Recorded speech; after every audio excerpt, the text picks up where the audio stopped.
På et tidspunkt havde jeg en næsten manisk besættelse over, hvordan fyren, jeg ville forelske mig i, skulle være. Jeg lavede endda en liste over, hvilke kriterier han skulle opfylde. Han skulle være høj, solbrændt, og han skulle være musiker, gerne være til indie-rock. Især skulle han elske Explosions in the Sky, og forhåbentlig kunne han også lave mad. Og så mødte jeg ham. Han opfyldte alle kriterier på min liste, selv den sidste. Og skæbnen ville, at denne fyr, denne prins Charming, også forelskede sig i mig. Vores vilde romance begyndte. Som enhver anden forelsket pige, følte jeg mig som den heldigste i hele verden. Vores passion varede i 6 måneder, indtil en dag, hvor jeg pludselig indså, at en fyr, som opfyldte alle kriterier på en liste, ikke nødvendigvis var hensynsfuld og tolerant.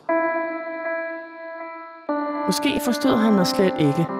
Han gav mig et Galilei-termometer, pakket ind i en smadret papkasse i fødselsdagsgave.